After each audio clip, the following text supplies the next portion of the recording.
හොඳට මතක තියාගන්න දැන් අපි මේ ඉස්කෝලයක් කරන්නේ දරුවන්ව ආරක්ෂා කරන්න. නැතු ලංකාවේ ඉස්කෝලේ නැද්ද වෙන? තියෙනවා. මෙහි ඉස්කෝලයක් කරන්නේ දරුවන්ව ආරක්ෂා කරන්න කියලා. එහෙනම් ඒක තමයි අපේ පළවෙනිම පරමාර්ථය. ඒක හැමෝම ඔලුවට ගන්න. ඒක නිසා දෙමාපියෝ ගුරුවරුත් සියලු දෙනා බැඳී ඉන්නේ. මම නම් කියලා තියෙන්නේ නිවන් දකින්න පුළුවන් දරුවෙක් හදලා දෙන්න මට ඒ එකක්වත් ඕනේ නැහැ කියලා. මම අම්මලා තාත්තලා කියලා තියෙන්නේ නිවන් මොකකුණක් කමන්නේ. හරිද? වැරදද? හරි. ඔබට තේරෙන්න ඕනේ පින්වතුනි අපිට ඕනේ දරු සම්පත රැක ගන්න නිසා මේ දරු සම්පතට ඒ සම්පත ගන්න නෙමෙයි පින්වතුනි. අපි ගාව ඉන්න දරුවන්ට මරණකම් කන්න දෙන්න අපි ගාව තියෙනවා. හවුද නැද්ද?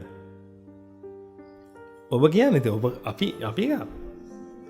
ඔබ සේසත් දරුවනේ පෙරහැරේ සේසත් දරාගෙන ආව නේද? සාසනයට අවශ්‍යතාවයක් ආවොත් සාසනයට මුළු සේසතම දෙන්න බැඳිලා ඉන්නේ.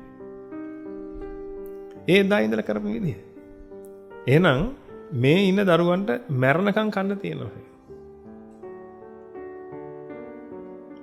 රස්සාවකුත් තියෙනවා. මොකද්ද රස්සාව? නිවන් දකින්න. නිවන් දකින්න එක සහ අනිත් අයට නිවන පෙන්වන එක. නිවන් දකින්න එක දුටු නිවන පෙන්වන එක අපි කතා කළේ. ඕක තමයි රස්සාව.